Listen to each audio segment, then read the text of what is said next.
Anda sedang mendengar Shock Podcast. Shock. Kisah Sang Kancil dan Perigi Buta.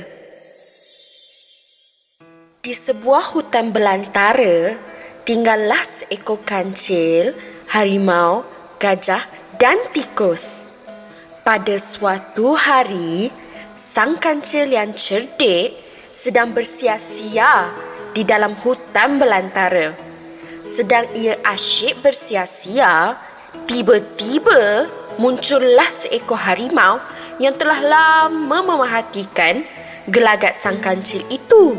Sang harimau ingin menekam sang kancil. Sang kancil pula berlari sekuat hati untuk mengelak daripada menjadi santapan sang harimau. Ketika sang kancil sedang berlari, ia tidak sedar di hadapannya itu terdapat sebuah perigi buta yang agak besar dan dalam. Sang kancil pun terjatuh ke dalam perigi buta tersebut dan sang harimau pula berlalu pergi setelah hilang jejak sang kancil yang dikejarnya itu. Sang kancil berasa amat lega setelah mengetahui sang harimau sudah tidak mengejarnya lagi. Setelah itu, sang kancil pun cuba untuk melepaskan diri dari perigi buta tersebut. Tetapi, ia terlalu dalam untuknya. Sang kancil pun mulalah berfikir bagaimana caranya untuk keluar dari perigi tersebut. Setelah puas berfikir, timbullah satu idea di dalam fikiran sang kancil. Sang kancil pun mula bernyanyi lagu dengan amat kuat sekali untuk menarik perhatian warga rimba.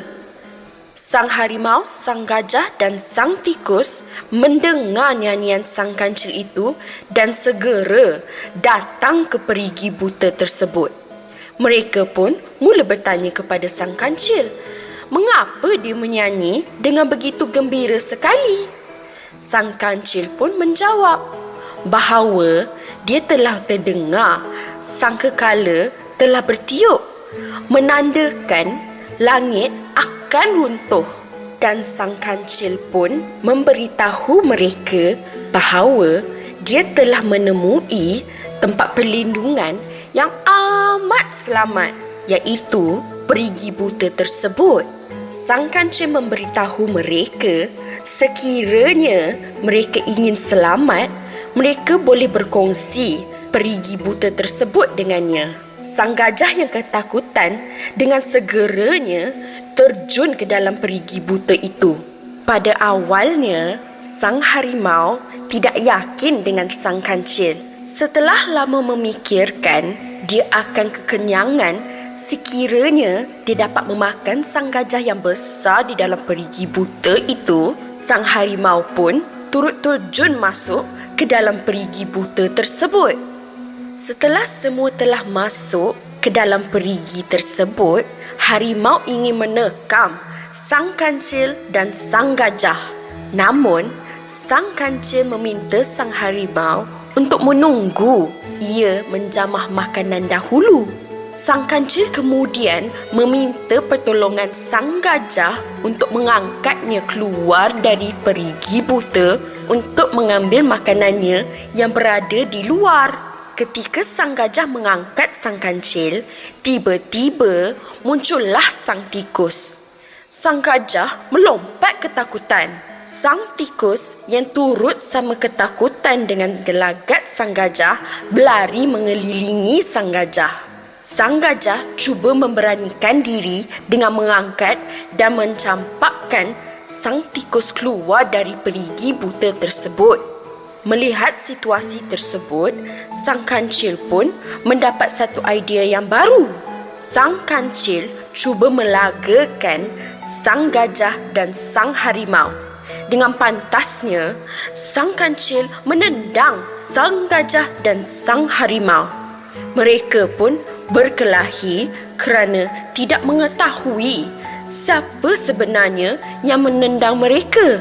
Sang kancil mencadangkan supaya dibuat undian.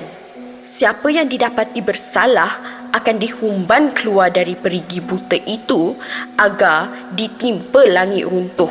Mereka bersetuju dengan cadangan sang kancil itu.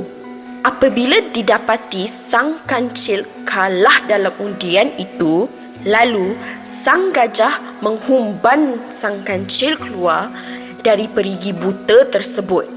Sang gajah dan sang harimau mengetawakan sang kancil kerana menyangka dia akan ditimpa langit runtuh. Tidak lama kemudian, sang kancil menerangkan bahawa cerita tersebut hanyalah rekaan semata-mata. Sang kancil pun berlalu pergi sambil mengetawakan sang gajah dan sang harimau kerana terpedaya dengan tipu helahnya. Jadi, pengajaran yang kita boleh ambil dari kisah tadi adalah jika kita berada dalam kesusahan, kita haruslah meminta tolong dengan cara yang baik. Kita pun janganlah mudah percaya dengan kata-kata seseorang tanpa sebarang bukti. Dan kita juga janganlah mudah mengetawakan seseorang jika kita tidak tahu perkara sebenar. Dengan itu, sekian sahaja kisah Sang Kancil dan Perigi Buta.